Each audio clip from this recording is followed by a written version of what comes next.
जो अच्छा होता है वो अच्छा होता है और जो बुरा होता है वो बुरा होता है। राजनीति की कोई फिक्र नहीं है हमको।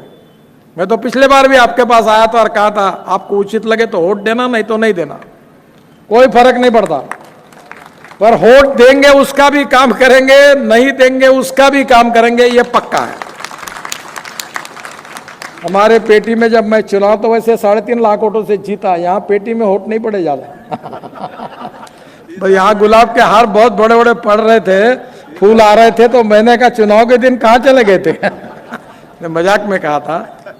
वोट किसको देना आपका अधिकार है, मैं नाराज, हम उससे कोई नाराज नहीं है। हमारी सेवा, हमारी ईमानदारी कम पड़ी होगी, हम और सेवा करेंगे, आपका विश्वास जिताएंगे। और इसलिए हम जात पंथ धर्म भाषा की राजनीति हमको करना ही नहीं है। मैं तो मेरे घर पर कोई जात बात की बात करता है तो मैं इसको हकाल देता हूं। मैं इंसानियत की बात करता हूं, मानवता की बात करता हूं, सहृदयता की बात करता हूं, गरीब की बात करता हूं। गरीब भूखमरी जो गरीब आदमी है उसकी सेवा करने के लिए हम राजनीति में आए हैं।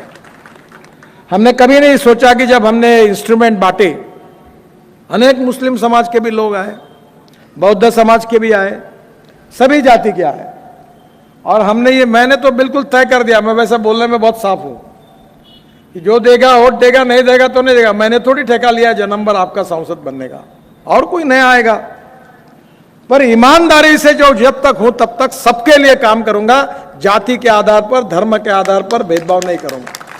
चाहे कांग्रेस हो, चाहे बीजेपी हो, चाहे शिवसेना हो, चाहे एनसीपी, जो भी मेरा आएगा, मैं जनता का प्रतिनिधि हूं, उसका काम करूंगा।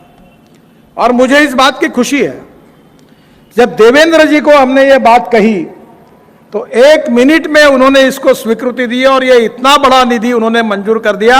मैं नागपुर के सांसद होने के नाते उनको हृदय से धन्यवाद देता हूं, उनका बहुत बहुत अभिनंदन करता हूं। एबीपी माझा, उघडा डोळे बघा नीट।